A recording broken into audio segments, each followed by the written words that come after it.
Добро вечер, јас сум Васко Ефтов, емисијата во Центар на Канал 5 телевизија. Вие сте на вистинското место, почитувани гледачи, бидејќи во наредните 50 на минути и вие и јас имаме право да знаеме вистината. Имаше 4 символи на поранешна СФР Југославија. Тоа беше Јосип Броз Тито, тоа беше Сојузот на комунистите на Југославија, тоа беше Југославенската народна армија и четвртиот или најубавиот символ на поранешна СФР Југославија беше Јованка Броз. Ова е досие за Јованка Броз или ова е досие за последните денови на некогашната прва дама на СФР Југославија.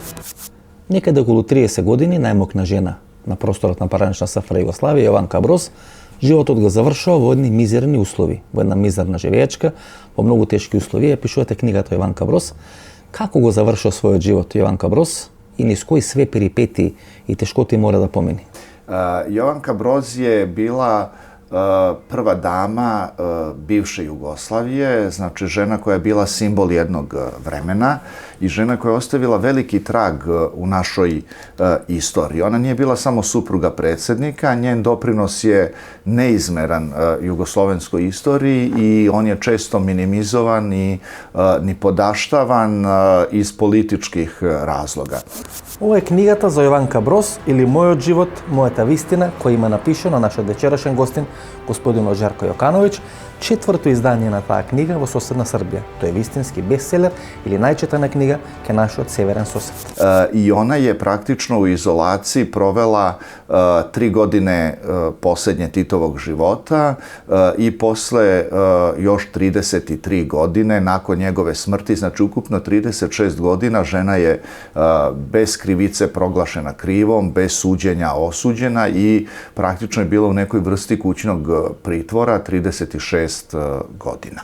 Како останува жива, знаете, ако е 3 години во изолација додека Тито жив, а подоцна уште 33 години на некој начин во еден вид на куќен притвор, како некој, например, не носи одлука, бидејќи бурни времења беа на просторот на поранешна Југославија и на просторот на Србија, како некој не носи одлука, например, да ја елиминира Јованка Броз, бидејќи она реално беше многу непријатен сведок за многу работи кои се случува. Tako je.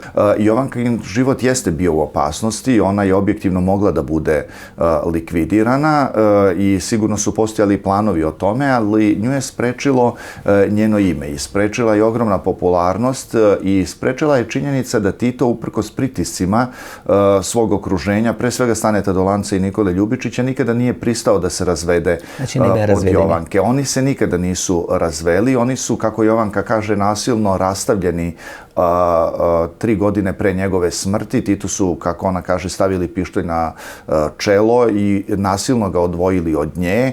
Ona je ostala u Užičkoj 15, a njega su vodili po raznim rezidencijama od ovih Briona, Bugojna, Brda kod Kranja, Karađorđeva, znači prosto nisu dozvoljavali njihov fizički susret. Прва пауза за реклами, останете со нас, погледнете ги рекламите и подоцна се враќаме со вториот дел на нашата вечерашна емисија. Главоболка, затнат нос, кашлица, болки во мускулите, покачена телесна температура. Совладајте ги настинката и грипот со Кафетин Колд. Кафетин Колд содржи витамин С. Пред употреба внимателно да се прочита упатството. За индикациите, ризикот од употребата и несаканите дејства на лекот, консултирайте се со вашиот лекар или со фармацевт.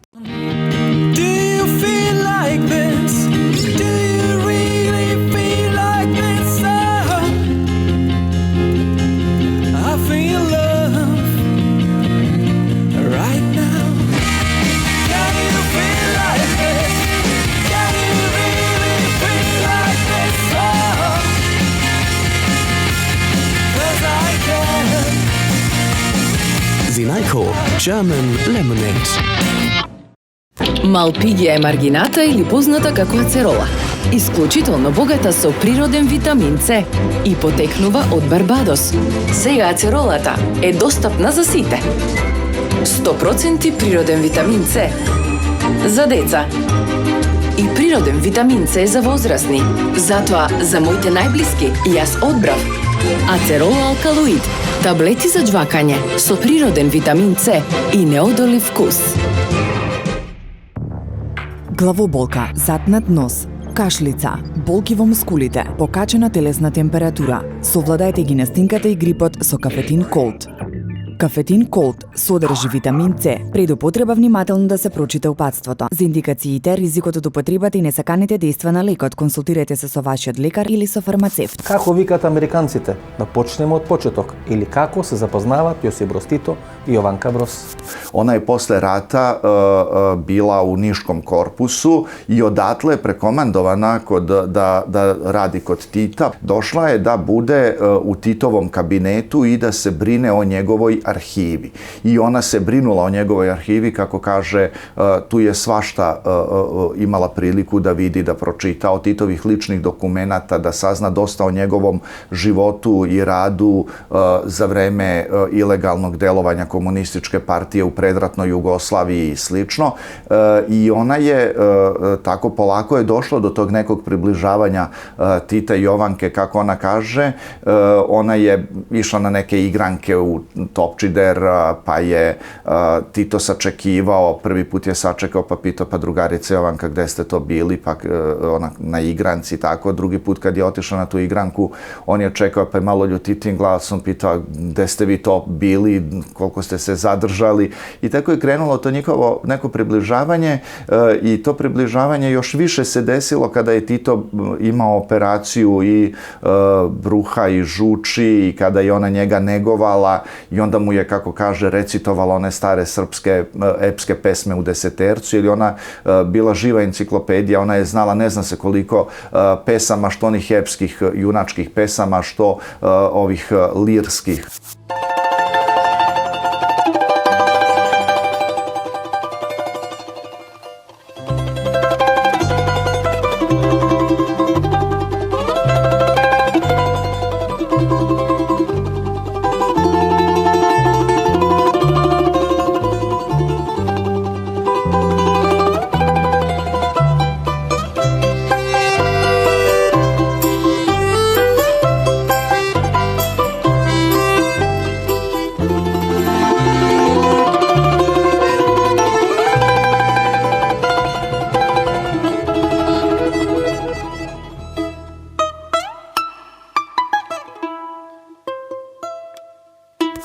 Мене секогаш ме интересирало, а се надам дека вас ве интересира, почитувани гледачи, како Јосип Broz Tito и предлага брак на Jovanka Broz.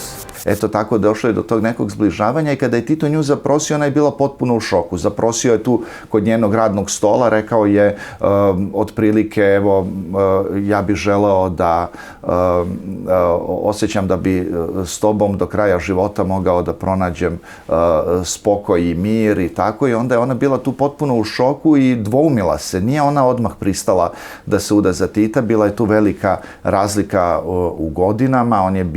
Ona imala 28 godina kada je on nju zaprosio, on je imao 60, to je znači razlika od 32 godine. Drugo, kako ona kaže, ta njegova nerešena porodična situacija isto je nešto što je bilo opterećujuće. Ona je bila patrijarhalna devojka iz Like, iz jednog sela Pećan, i za nju je to bilo onako pomalo sve zastrašujuće. A onda su se oni venčali posle nekog vremena, to je maltene u tajnosti bilo, 6 meseci kasnije ona se pojavljuje u javnosti kao žena maršala Jugoslavije prilikom posete britanskog ministra spoljnih poslova Sir Antonija Idna, i ceo svet je bio šokiran, niko nije znao, niko nije imao predstav. Ambasadori koji su tada bili u Beogradu bili iznenađeni otkud sad to, šta se tu dešava, ali Jovanka je od prvog svog pojavljivanja plenila svojom pojavom i svojom lepotom, inteligencijom, svojim držanjem, svojom elegancijom. Ona je bila jednostavno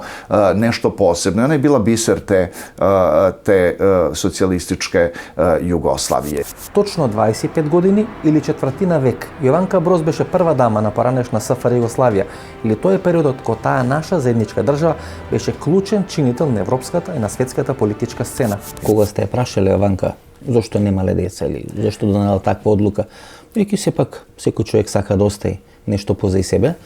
Она има 28 години, се уште е млада, велите се двумела дали да се омажи или да ја прифати поканата, брачната покана на маршалот Јосип Брз Тито и одлучува самата, како што велите, да немаат пород, односно да немаат деца.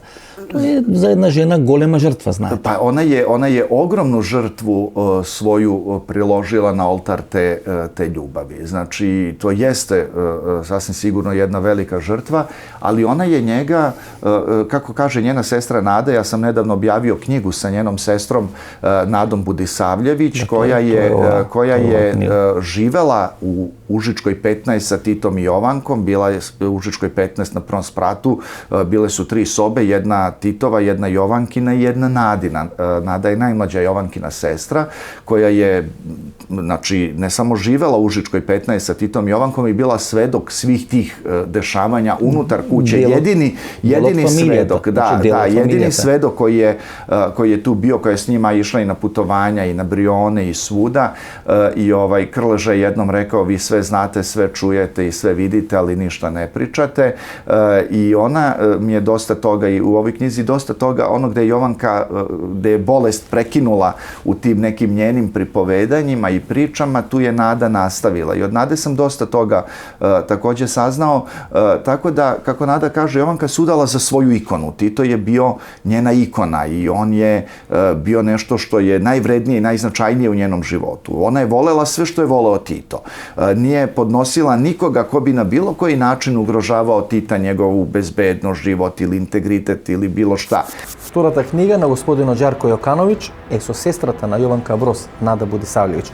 Односно, тоа е жената која заедно со Тито и Јованка, 25 години, живеела во нивната резиденција на Ужичка, број 15. Сестрата на Јованка Броз, Нада Будисавлjević, која велите дека живее на Ужичка 15, има 3 соби, една од тие 3 соби е нејзина, и активен член тука е, ги знае сите тие тајни. Што вели, како оди таа комуникација Тито и Јованка? Titov odnos prema Jovanki je bio savršen, on je nju bezrezervno voleo, on je pokazivao tu ljubav, on je nju i obasipao poklonima, ali on je 25 godina njihovog zajedničkog života, od 52. do 77. kada su razdvojeni, znači nasilno, 52. su se venčali, 77. su oni nasilno razdvojeni, znači Tito je svako jutro on je ustajao ranije, Jovanka nešto malo kasnije. On bi onda, kada ustane, pročitao novine, nešto malo doručkao, pročitao novine i onda bi otišao tamo u jednu prostoriju gde je bio neki aparat za kafu i on je svako jutro na tom aparatu lično kuvao kafu za njega i Jovanku i odnosio Jovanki kafu u spavaću sobu, ono da je probudi s tom kafom, da oni zajedno sednu, popiju kafu, pričaju, niko ne zna šta su oni pričali.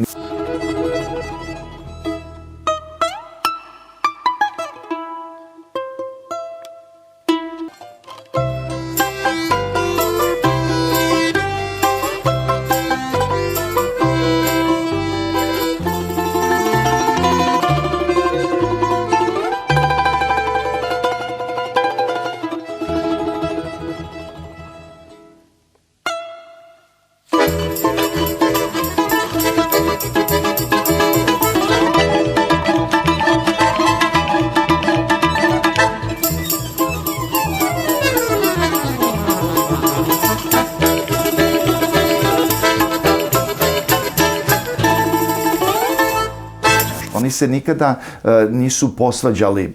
Nada kaže da nikada nije videla da su se oni posvađali, da nikada se nije desila nikakva trzavica između njih i on je bio beskrajno nežan prema Jovanki. Bio je, kaže, jako duhovit, voleo je da zapeva. Zajedno su se družili sa Titovom porodicom. Jovanka je praktično odgajila Titove unuke koji su živeli jedno vreme tu sa njima. Imala jako nežan odnos prema njima. Jovanka je bila spremna na sve samo da Tita zaštiti, da taj njegov život i ta njegova rutina životna da budu obezbeđeni na maksimalnom nivou da bi on neometano radio. Znao se tačno red kad Tito ustaje, čita dnevnu štampu, jutarnju poštu, kada doručkuju, piju kafu, kada je popodnevni odmor, on uvek spavne malo posle ručka, ručak je u 1 recimo, doručak je u 7, ručak ručak je u 1, večera je ponovo u 7, zna se tačno šta se radi, poslije toga se gleda film ili kako su obaveze, šta se dešava. Ona je njemu i garderobu sređivala za ta pojavljivanja. Ona je, kao što je Nada, koja nikada nije zasnovala svoju porodicu, ceo svoj život podredila Jovanki, bila u funkciji Jovanke, tako je Jovanka ceo svoj život podredila i bila u Titovoj funkciji. Tako da, tako je otprilike funkcionisao taj život i Tito je bio jako duhovit, šarmantan i kako Nada kaže, nikad ga nije čula da je nekoga opsovao, izvređao, da je nešto ružno rekao. Kaže da je umeo da bude plahovit, da plane u trenutku ako ga nešto iznervira, ali da bi se brzo smirio. Има некоја чудна коинциденција, почитувани гледачи, тоа раздвојување помеѓу маршалот Јосип Брос Тито и неговата сопруга Јованка Брос коинцидира или се поклопува со тој процес на растурање или почетокот на растурање на поранешна СФР Југославија. I proces tog planskog razdvajanja Tita i Jovanke poklapa se sa procesom početka razbijanja Jugoslavije. I to nije slučajno urađeno. Prvo je trebalo odvojiti Jovanku od Tita i onda krenuti u finale tog procesa razbijanja Jugoslavije. Јас имав читано некои документи кои се уште не се објавени, дека и на седница на Централен комитет и на Извршен комитет на Сојуз на комунистите на Југославија се расправа околу таа ситуација, па дури има некои медицински извештаи кај што нели ја прогласуваат за психички нестабилна, без малку за пореметена психички личност Јованка Брос и дека тоа е причината за незино раздвојување од маршалот Јосип Брос Тито. Da, njoj su prigovarali, znači kada nisu mogli da Tita ubede tek tako da se razvede od Jovanke i kada, zapravo kako Nada kaže, nikada niko nije smeo Titu ništa direktno da kaže protiv Jovanke. I onda su krenule te razne kuhinje, krenulo je to političko podzemlje, znate. Onda su krenuli da izmišljaju razne priče, da je špijun, da je ruski špijun. I tu Jovanka kaže onako u šali, kaže, znate gospodine Jokanoviću, ja da sam bila ruski špijun, ja ne bih ovako završila. Znate, oni jako dobro vode računa o svojim špijunima. Kaže, znam ja neke slučajeve kako oni brinu o svojim špijunima, ne bi se meni ovo desilo. Поранешните југословенски служби, УДБА и КОС се завршија работата околу тој процес на раздвојување на маршалот Јосип Брос Тито и неговата венчана сопруга Јованка Брос. Всушност, во тој котел на завриени страсти беше измислена аферата на таа љубовна врска на маршалот Тито со тие сестри близначки кои беа негови масерки. Sad kreće jedna vrsta psihičkog zlostavljanja Jovanke Broz i stvaranja situacije da se napravi nešto da bi ona mogla da se udalji od Tita. Nešto da se napravi, sad ajde mi ćemo da smislimo neku situaciju pa ćemo Jovanku da napravimo ludom. I šta onda se dešava? Sad oni kreću onako na najbizarniji jedan način da Titu poturaju neke dve sestre maserke koje dobijaju vrlo onako određene verovatno zadatke od tadašnjih službi i što kaže Jovanka, znate, ja sam znala da Tito onako star njima ne može ništa eventualno da ih pljesne po zadnjici i to je maksimalno što bi mogla da bude. Ali to je, kaže, mene ponižavalo kao ženu, jel?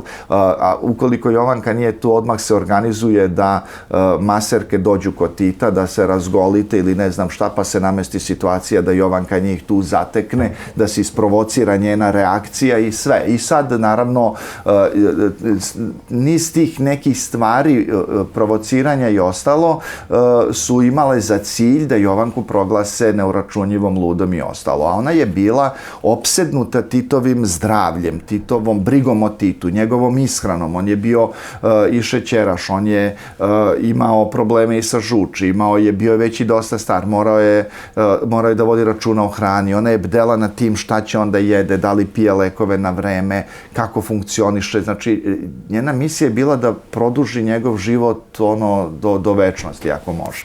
Ајде да видиме како Јованка Брос дознава за болеста на маршалот Јосип Брос Тито и неговото заменување на лечење во клиничкиот центар во Љубљана 1980 година. Tito nekim tajnim kanalima uspeva da zakaže sastanak sa Jovankom u kući Cveće, jer Jovanka je ostala u Užičkoj, koja je u toj kući Užičkoj, koja je praktično u istom dvorištu sa kućom Cveća, gde sada Tito sahranjen. To je bila neka njihova tada kuća za odmor.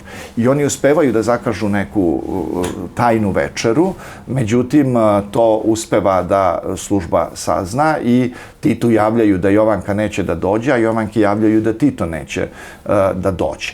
I tako da Tita ne uspevaju da ubede da se razvede od Jovanke i Jovanka naravno ne želi da se razvede od Tite. I oni se nikada nisu razveli. Ona je, znači, i njegova zakonita žena bila do kraja njegovog života i ona je njegova udovica. I kada su oni njih razdvojili, znači Jovanke odjednom više niko se ne javlja, ona je sama potpuno izolovana u Užičkoj 15, Tita vode od jedne do druge rezidencije, grade mu blizu Užičke 15 vilu Mir, gde on treba da bude, u koju nikada nije nogom, kako kaže Nada, nikada nije kročio. I onda Jovanka saznaje na televiziji da je Tito primljen u bolnicu u Ljubljanu na klinički centar. Znači niko ne je javio? Ne, ona to saznaje i potpuno dobija nervni slom i očajna i pokušava da stupi u kontakt i ne uspeva da ga dobije. I ranije kada bi ga zvala, javljali bi se razni ljudi, njegovi sekretari, ti ordonanci ili već ko sve, i govorili bi kako je ona na sastanku ili spava ili ne može da se javi ili ovo ili ono. Nikada nisu uspeli da na taj način posle više kontaktiraju. Znači, i onda Jovanka smatra... Znači, posle to razdeluvanje, da. Ima jedan obid za ta, ajde da rečeme, tajna večera koja službe to je prekinuo. To je 3 godine, pokušala je da se desi, nije se desila. Uopšto nema kontakt vo te 3. Ne, nema kontakta. Ali ima izliva ljubavi. Tito je, na primer, kako kaže njegov kuvar iz Karađorđeva, ja mislim da je to bio kada je posljednji taj doček Nove godine imao. To je na preminuto 79. Doček Nove 1980. godine. I Tito je bio u Karađorđevu i onda je ušao jednom trenutku u kuhinju i video je kako taj kuvar sprema neko teleće pečenje. I onda kaže da mu je suza krenula iz oka i rekao je: moja Joka jako voli teleće pečenje, molim vas, spakujte joj to i pošaljite joj.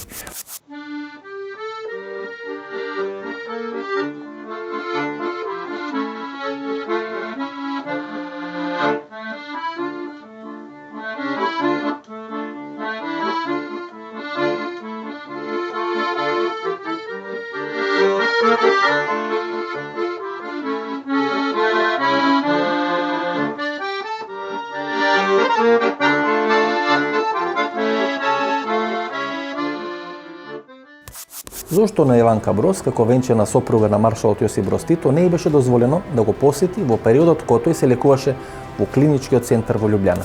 Се обидува ли Јованка da odi vo Ljubljana? Jovanka je želela, ali Jovanka je u kućnom pritvoru, ona ne može da izađe iz kruga Užičke 15 iz dvorišta. Znači 3 godine ta ne može da... Ne, pa nema, ona nema nikakav život sem u toj kući i u tom dvorištu. Jovanka traži, zove sve telefone koje zna i Nada opisuje to vrlo plastično isto u svojoj knjizi, koga su sve zvali, piše pisma Dragosavcu koji je Srbin iz Like, moli ga, on joj nije se udostojio ni da odgovori na pismo, sve koje zove zna, niko neće da joj se javi na telefon, javljaju se sekretarice, ona ostavlja poruke, ona je jednostavno odjednom postala državni neprijatelj broj 1. I Jovanka traži da ide u bolnicu, zove da se raspituje o njegovom zdravstvenom stanju, panično sluša sve vesti, da čuje, kupuje novine, donosi da čuje, da pročita iz novina, da čuje na vestima na televiziji šta se dešava i ništa ne zna, sem toga što su te zvanične priče. Ali Jovanka u tom trenutku i dalje gaji nadu da će oni nju pustiti kod njega, da će ona da se brine o njemu, da će ona da ga neguje, da će ona da ga leči. Stvarno su dirljive te priče gde je Nada bila svedok koja je bila sa njom sve to vreme i posle svih tih 36 godina izolacije Nada je sa njom svaki dan. I Jovanka moli, preklinje, kuka, ne znam šta ne radi da je puste do Tite i oni je ne puštaju. I Jovanka je posle saznala je na televiziji sa vesti da je Tito amputirana noga i dobila je potpuni nervni slom, bila je potpuno u šoku. Kaže Nada da je neutešno plakala, da je to bilo potpuno strašno, ali tada je opet u tim trenucima kaže, pa dobro, evo, nabavit ćemo neku protezu, odvešću ga ja na brdo kod Kranja, pa ću ga voziti u kolicima, pa polako će on onda da ustane, da šeta. Ona je do posljednjeg trenutka gajila nadu da će ona da se sretne, da će dopustiti da ona neguje teško bolesnog Tita i to je drama u Užičkoj 15. Kako Jovanka Broz doznava, ko je čovjek od koji to го соопштува и на кој начин е било соопштено дека маршалот Јосип Broz Tito na 4. мај 1918. година починува во клиничкиот центар во Ljubljana. Tako je onog dana kada je Tito umro, Dragosavac došao kod nje kući, znači bez dobar dan, bez bilo čega, otvorio vrata, ušao taj salon da nasedala, otvorio vrata, rekao je Tito je umro, okrenuo leđe i izašao. I ona je potpuno zanemela. Nada je, njena sestra, čula tu vest na televiziji, otrčala je gore kod nje, našla je potpuno skamenjenu, Jovanka nije mogla da progovori. Znači, i to su strašni, dramatični trenuci i u tim nekim trenucima Jovanki najpre saopštavaju da je neće biti dozvoljeno da ide na sahranu. I ona je očajna. A onda dolazi Tito... Не само што не ја пуштат во Ljubljana da go vide дека je bolje. Ne to, nego je se saopštili da neće moći da prisustvuje sahrani. I sada Jovanka je očajna, a onda dolazi Titov ordonans koji joj saopštava jednu najbizarniju stvar koja može da se čuje. Saopštava joj, eto, Tito je umro i izmerili smo ga tako mrtvog i težio je 40 kilograma bez noge. Tu je Jovanka potpuno zanemela, pala, onesvestila se, nije znala za sebe. Zamislite, dođete i kažete Udovici, on je težio 40 kilograma bez noge. To ne znam koja je svrha saopštavanja te informacije. Znači, toliko bili iscrpen. Da. I to mi je potvrdio Jožo Seli, njegov butler koji ga je sa svojom ženom Metkom, koji su radili na brdu kod Kranja i donosili su mu hranu u bolnicu dok je bio pri svesti. U Ljubljani kuvali su hranu na brdu kod Kranja i donosili su u klinički centar u Ljubljani i on je bio prisutan, on je oblačio mrtvog Tita u tu maršalsku plavu uniformu, vazduhoplovnu, valjda štali, kako mi je to rekao.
Првичната одлука на југословенското тогашно раководство беше на Јованка Broz да не се дозволи да присуствува на погребот на маршалот Јосип Broz Tito. Меѓутоа, сплетот на околности направи сепак Јованка Broz да биде присутна во таа погребна церемонија. Во што е вицот или во што е суштината? Во тој временски период постоја одредени заладени односи помеѓу маршалот Јосип Broz Tito и тогашниот председател на Република Куба господин Фидел Кастро. Фидел Кастро е еден од ретките светски државници кој не најави дека ќе се појави на погребот на маршалот Јосип Broz Tito. Знаејќи дека Јованка живее во доста тешки услови, незината пријателка, тогашната прва дама на Индија, господјата Индира Ганди, инсистира дека таа ќе присуствува на погребот на маршалот Јосип Broz Tito, само ако и биде дадено зелено светло на Јованка Broz да присуствува на тој погреб. И тоа е всушност целата приказна.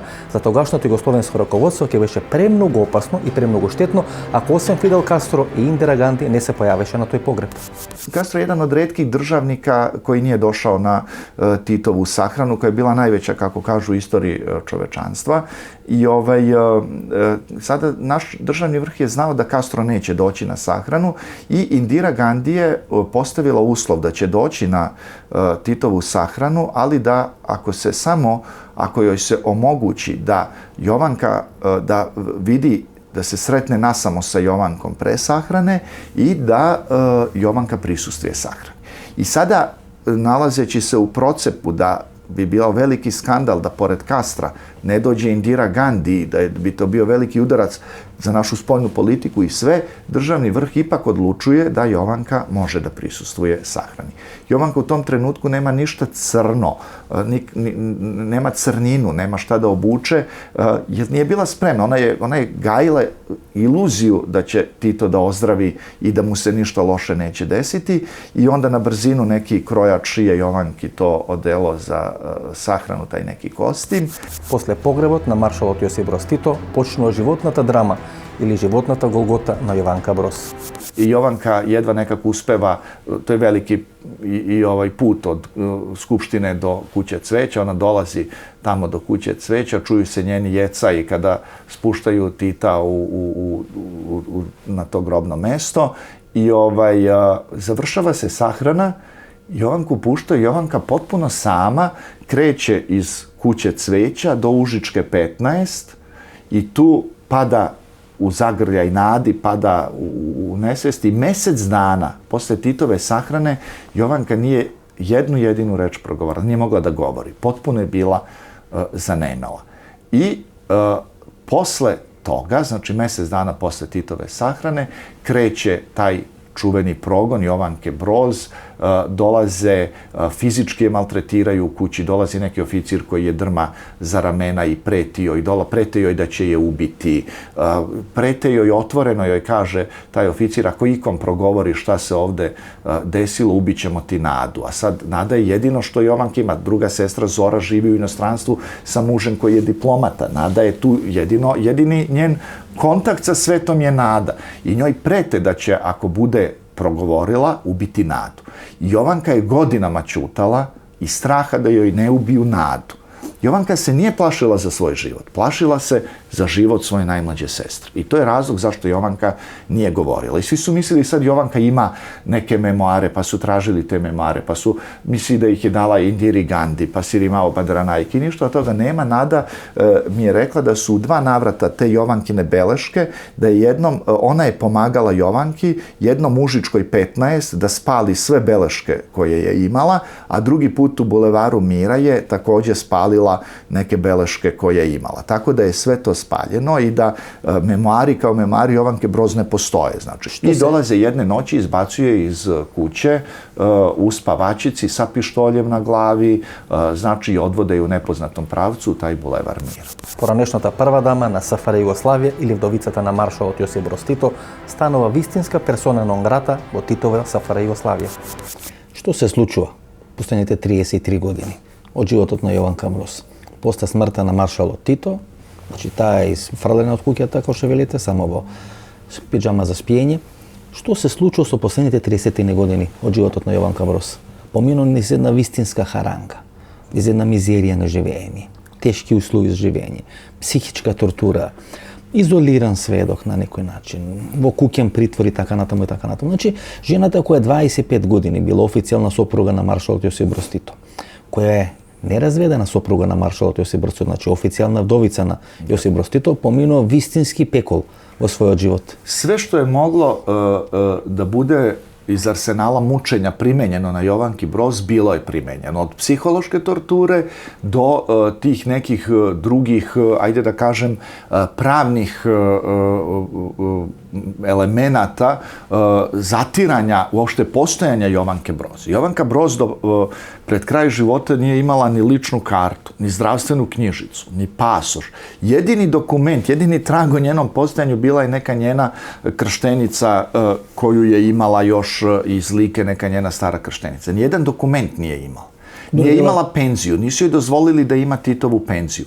Imala je nisu joj dozvolili ni da ima svoju penziju potpukovnika Jugoslovenske narodne armije. Ona imala neko nezakonito primanje koje je zaista bilo nezakonito, koje su njoj donosili i mogli su i da ne donesu u koverti na kućnu adresu. I to se dešavalo da kada su se raspale Srbija i Crna Gora, kada su se razdvojile, Odnosno se raspala stara Jugoslavija. Pa kad se raspala stara Jugoslavija, ta primanja je ona dobijala iz kabineta predsjednika SRJ Svetozara Marovića, odnosno Srbije i Crne Gore. Pa je posle, kada se raspala država koja se zvala Srbija i Crna Gora, valjda, više i ne znam ni gde živimo, ni kako živimo, kada su se razdvojile Srbija i Crna Gora, mene Jovanka posle nekog vremena zvala i zove me i kaže: gospodine Jokanoviću, znate, molim vas, možete li da mi pomognete? Ja 6 meseci nisam dobila ni dinar, jer sad se ne zna ko meni treba da daje te pare. Ja nisam dobila ni dinara, ja nemam šta da jedem. I onda su oni rekli: pa dobro, stavit ćemo vas u Ministarstvo rada. Ona je rekla: pa čekajte, kakve ja veze imam s Ministarstvom rada? Pa stavit ćemo vas da vam da pare, daje Ministarstvo prosvete. Pa kaže: ja nemam nikakve veze s Ministarstvom prosvete. Kaže: možete vi mene staviti nekako tamo pri vladi, kaže, jer ministarstva se ukidaju, danas jeste, sutra nije. Stalno se je držali u toj neizvesnosti da će ostati bez svega. Ona je u toj kući došla je privremeno, kao u tu kuću Bulevar Mira, nikad joj nisu rešili stambeno pitanje. Ona je umrla, nema jedan jedini kvadrat stambenog prostora na svoje ime. Znači, ništa nije bilo njeno. Kada su je isterali tamo, oni su stvari, krevet u kome je spavala, stolice, piksle, ona je dobila na revers. Ta kuća je bila prazna i ona je mogla iz Užičke 15 posle nekoliko tih stvari da dobije na revers. Ona je umrla da nije vlasnik ni jedne stolice, ni jednog kreveta, nema ništa. Ona ima samo svoju garderobu. I to garderoba, kada su je terali iz Užičke 15, uzeli su njenu garderobu svu. Žiletom su parali garderobu po šavovima i tražeći neke mikrofilmove ili da ona u šavovima nešto nije ušila. Onda je general Dolničar, slovenački general, čuveni junak, koji je trčao da uzme psa od Tita da bi mu se dodvorio, zaplenio je kompletnu Jovankinu garderobu i držao je u nekom podrumu 3 godine. I vratili su joj garderobu posle 3 godine kad je bila potpuno kad je bila trula. Znate, pa onda došla je u tu kuću, nije imala džezu i šoljice da skuva kafu. Pa su je, kažem, dali neke stvari na revers. Čaše, pikslu, ona ništa nema svoje. Ona je, kada bi se piksla slomila u toj kući ili čaša kada bi pala, ona bi to uzimala, stavljala u neku kesu i vezala da dokaže da ona to nije ukrala, nego da se to razbilo jer je to državna imovina.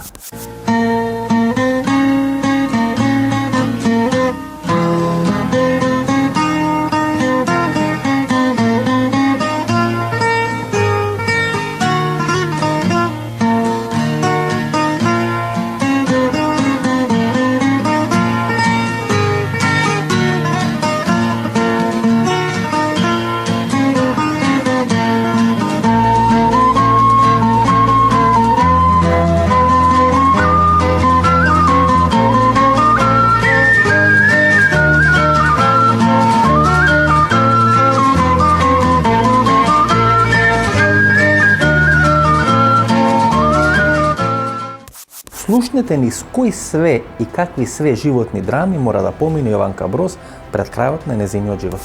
Znate, ona je 8 godina živala bez grejanja. Jednog dana joj je došlo pismo od jednog generala: nećemo vas više grejati, šaljem vam tople pozdrave. To je vrhunski sadizam. 8 godina nije imala grejanja.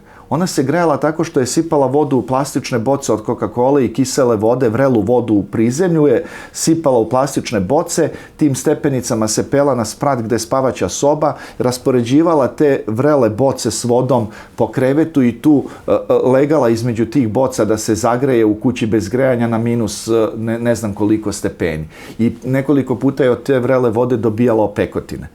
Krov je, provalio se krov, ne znam koliko stotina litara vode je palo sa krova, za mal je nije ubilo. U kuhinji se odvalio ogroman veliki neki luster, pao je pored nje, za mal je nije ubio.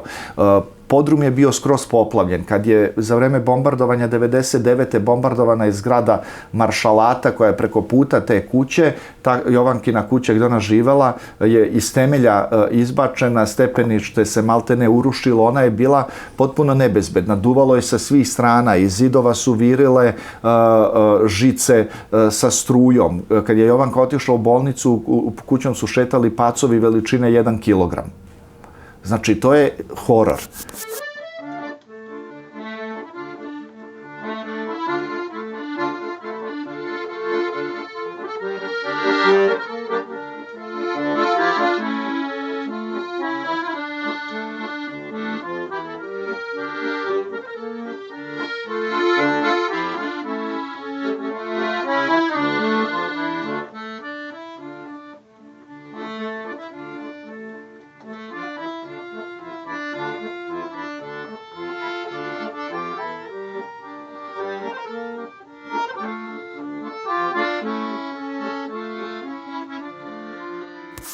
Nju su ljudi jednostavno ignorisali. Dobro, zašto?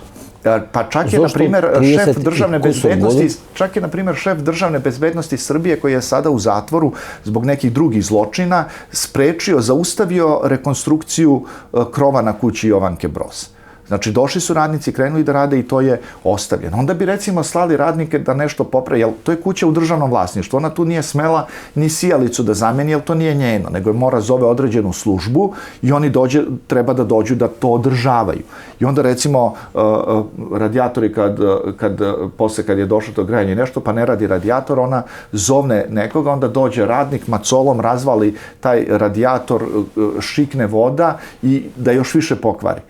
Znate, ona nije imala toplu vodu i nije joj bojler radio posljednjih par godina njenog života. Niko to nije htio da popravi. Ona nije imala toplu vodu. Dobro, zašto? Zašto takvo maltretiranje? Pa zato što su... Se smeni, padna komunizmu, se rasturi SFRJ Jugoslavija, se su da do 2 ili 3 novi državi. Zato što smo mi novi prostor, ne znam kako bih sad ovo rekao. Ko je to prokleso? To je, neko je prokleso Jovanka Broz, neko je tajna koja se prenesova od koleno na koleno. Kako mi smo novim prostorima kao ljudi jednostavno stok.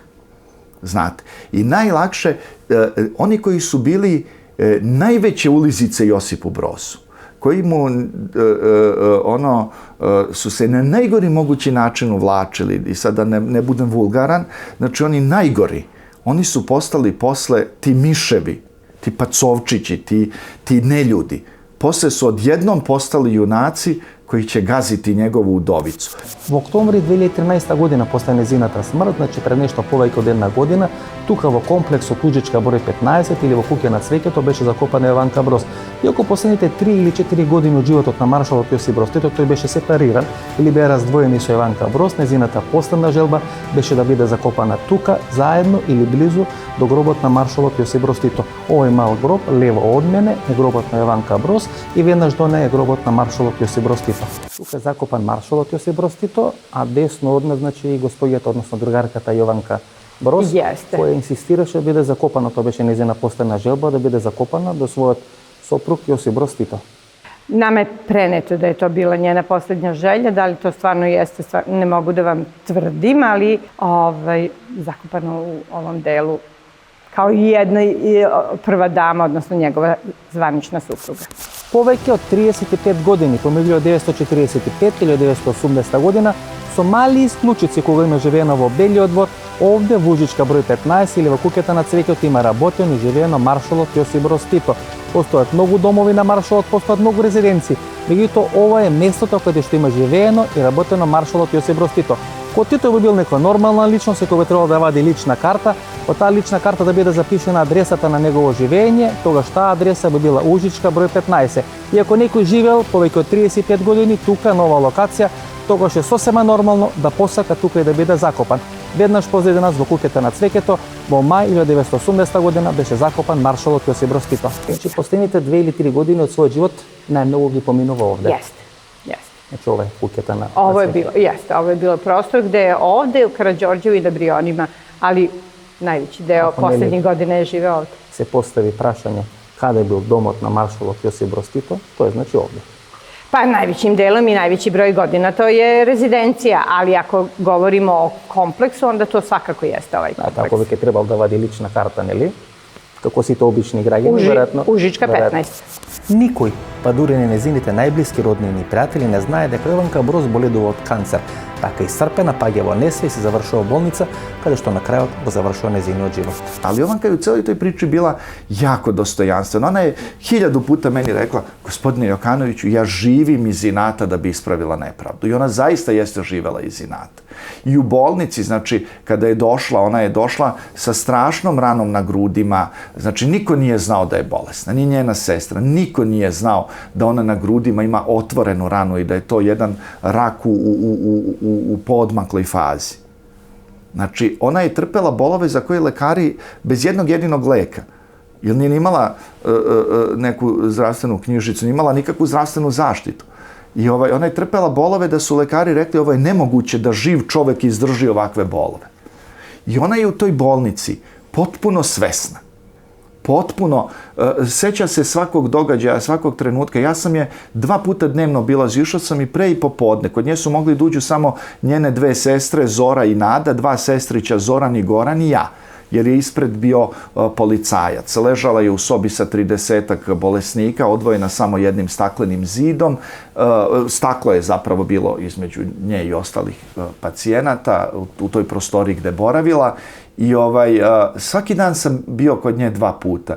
I bila je vedra, bila je puna duha, sve je znala. Mi smo tada knjigu radili i ona je odabrala, ja sam joj doneo, zapravo kada je isterivana iz Užičke 15, njoj su zaplenili kutije u kojima je bilo 140.000 fotografija njenih i Titovih, koje je ona selektovala, popisala, na svakoj je napisan spisak ko je na fotografiji, kad je snimljena, gde je snimljena i to je bila jedna neviđena evidencija. Sve te slike su zaplenjene, one su sad u vlasništvu Muzeja istorije Jugoslavije i mi smo morali da kupujemo te slike za ovu knjigu od muzeja, znači Jovankine fotografije. I sad ja sam njoj napravio album od nekih 80 fotografija, jer je prvo izlazio feljton u Blicu i ja sam njoj odneo taj album gore kući, još nije bila otišla u bolnicu i ona je meni sa suzama, onako u suzama rekla, gospodine Jokanoviću, vi ste vratili meni moj život. Ja prvi put vidim ove fotografije posle 36 godina. Ona nije videla te fotografije. Njoj su čak zaplenili i fotografiju sa natkasne pored spavaće kreveta, njenu i Titovu najomiljeniju fotografiju koju ona volela, nisu joj dali da ponesu.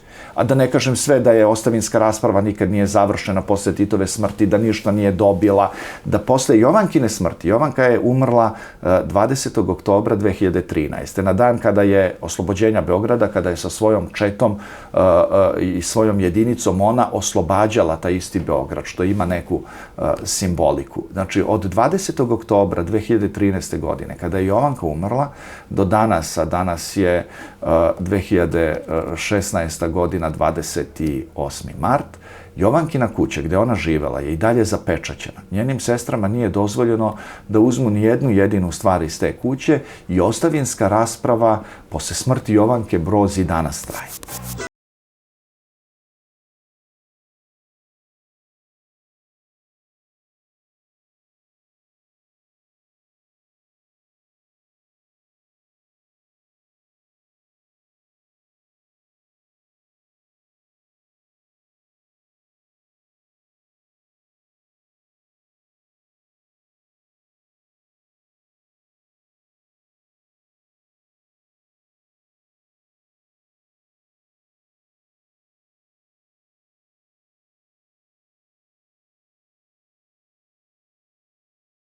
Некаде пред 3 години, на 20 октомври 2013 година, од животната сцена заминува Јованка Броз ili posljednji simbol na Titova Jugoslavije. Kada sam u bolnicu došao i doneo druge fotografije i još neke za ovu knjigu, malo veći izbor fotografija, i onda je ona, birali smo i fotografije za naslovnu stranu i ona je izabrala, bile su ona, Nada i ja, i ona je izabrala ovu fotografiju za naslovnu stranu. Ali je ležeći u bolnici, ona meni, ja sam joj listao album iznad kreveta i pokazivao pokazivao sam joj razne fotografije, onda je ona u sekundi govorila, aha, to je slikano te i te godine tu i tu. To je Naserova žena, gospođa Tahija, da vam ispričam kako je ona došla u Jugoslaviju. Ovo je žena indonežanskog ambasadora koji je bio u Beogradu 74. godine. Ovo je besprekornu memoriju je imala, nikada ružnu reč o Titu nije rekla i mislila je da je on nju zaštitio i da je zaštitio njen život time što nije hteo da se razvede. I sada Jovanka je zaista bila jako uzbuđena i srećna da ova knjiga izađe, da ostane bar nešto, da kaže, da ostane nešto, da ne odem neokaljana tamo kod onog inženjera koji će sve da poravnja, tako je govorila.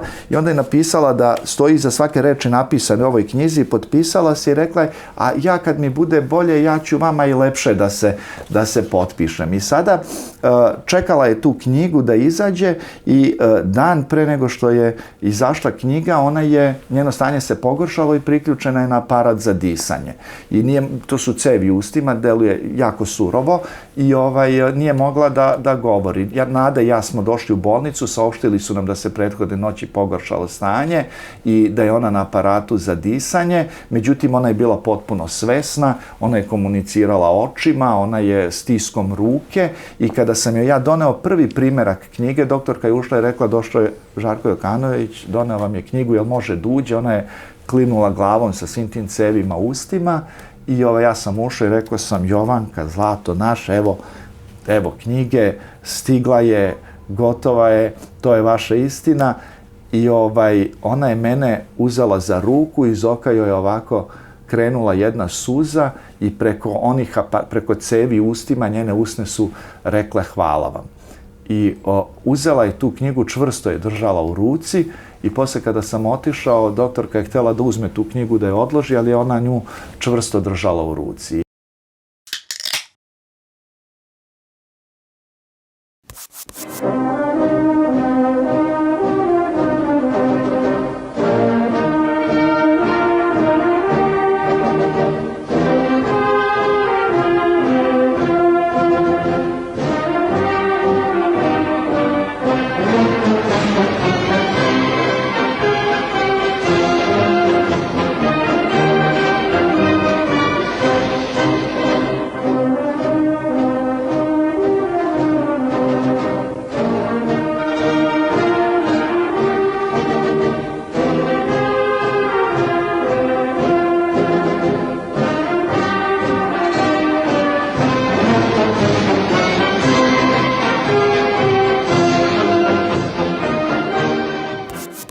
Прашавте ли зошто не кажувала за незината болест?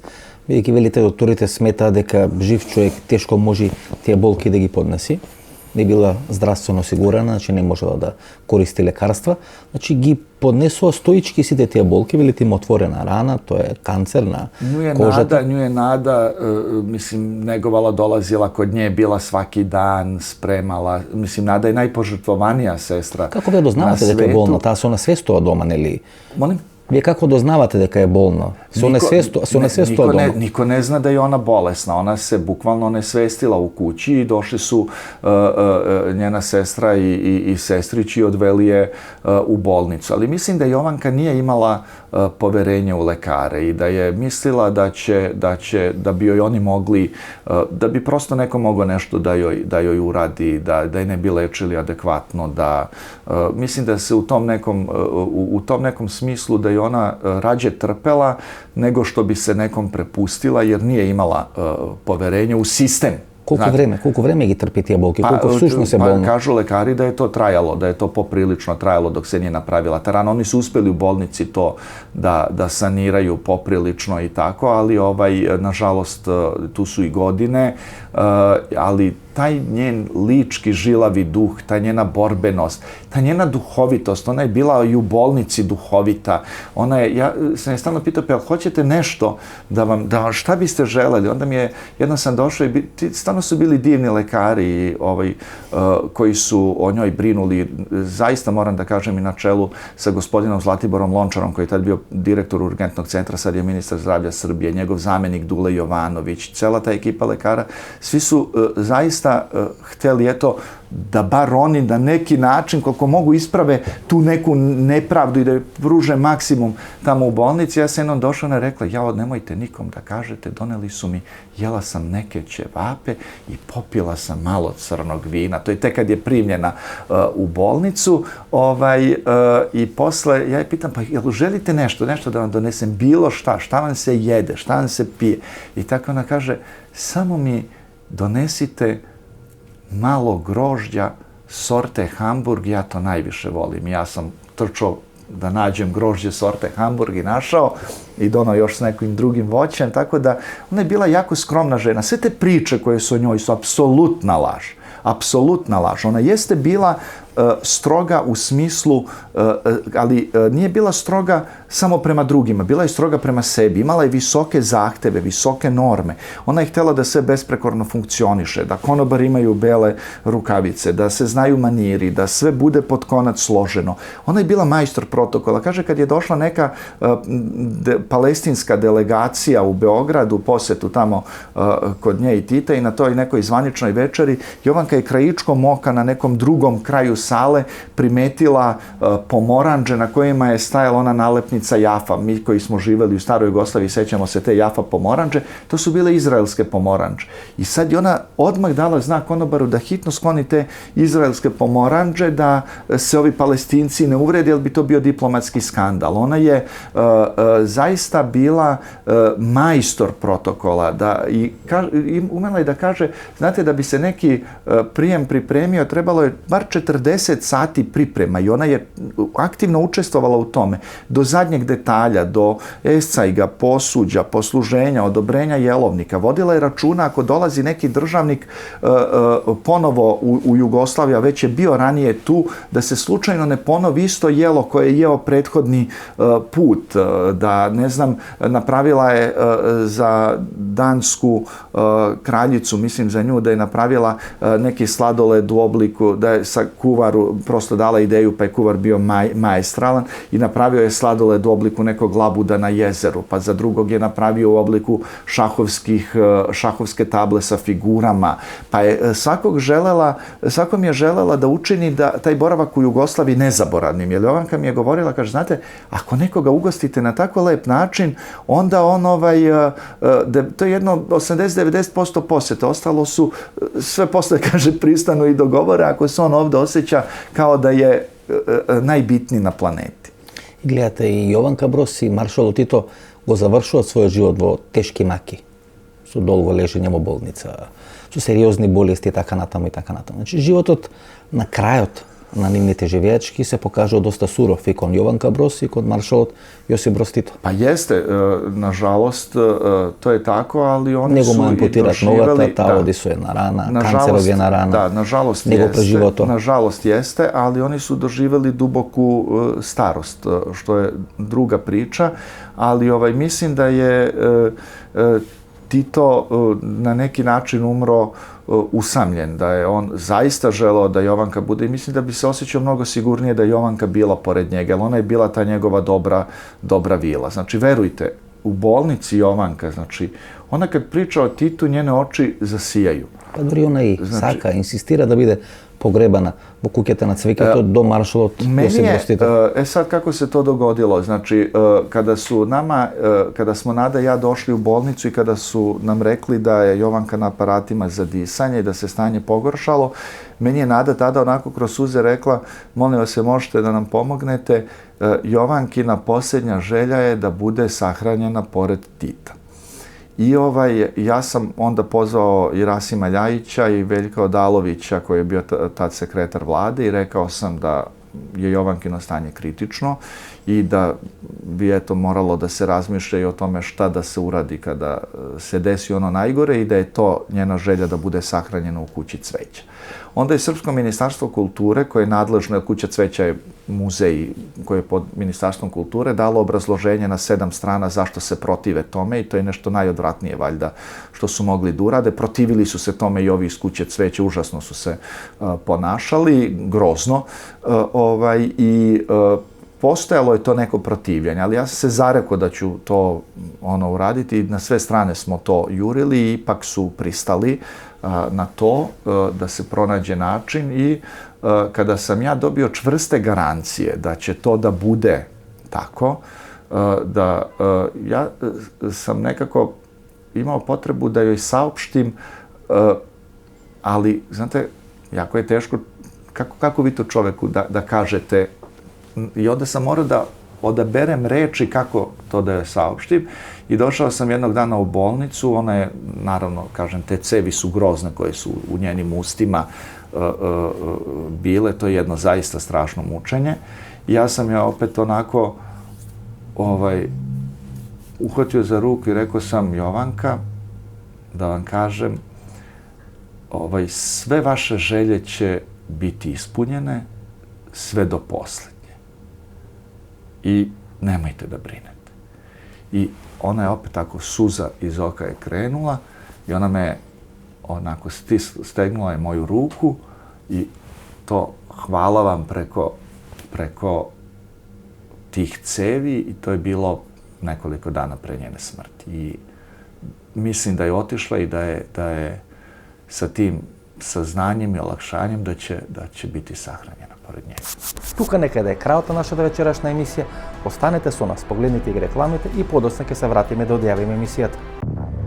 Главоболка, затнат нос, кашлица, болки во мускулите, покачена телесна температура. Совладајте ги настинката и грипот со кафетин Колд. Кафетин Колд содржи витамин С. Пред употреба внимателно да се прочита упатството. За индикациите, ризикот од употребата и несаканите дејства на лекот, консултирайте се со вашиот лекар или со фармацевт.